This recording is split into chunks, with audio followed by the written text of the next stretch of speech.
सोन्या चांदीच्या दरांनी मधल्या काही काळात मोठी उसळी घेतली होती। हे प्रॉफिट पाहूनच अनेकांनी शेअर मार्केट सोडून सोन्या चांदीच्या दरात गुंतवणूक करायला सुरुवात केली।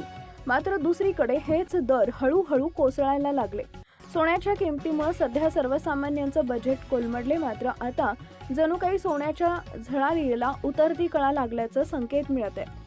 जागतिक बाजारातील बदलती समीकरणं पाहता सोन्याचे दर लवकरच प्रतितोळा 80,000 रुपयांपेक्षा कमी होण्याची शक्यता वर्तवण्यात आली आहे। यामागे रशियाची बदललेली रणनीती आणि डॉलरचा वाढता प्रभाव ही मुख्य कारण असल्याचं तज्ज्ञांचं म्हणणं आहे। गेल्या वर्षी सप्टेंबरपासून सोन्याच्या दरात कमालीची तेजी होती। सोन्याचे दर 1,84,000हून अधिक दरांवर पोहोचले होते।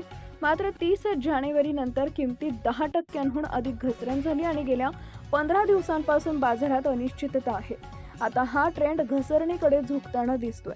गेल्या 6 महिन्यात जागतिक स्तरावर झालेल्या एकूण सोने खरेदीत भारत, चीन, ब्राझील आणि दक्षिण आफ्रिका या ब्रिक्स देशांचा वाटा 50%हून अधिक आहे। ट्रम्प प्रशासनाच्या व्यापार धोरणामुळे हे देश डॉलरऐवजी सोन्याकडे वळले होते। मात्र रशियानं डॉलर स्वीकारल्यास हे देशही सोन्याची खरेदी कमी करतील असा अंदाज आहे।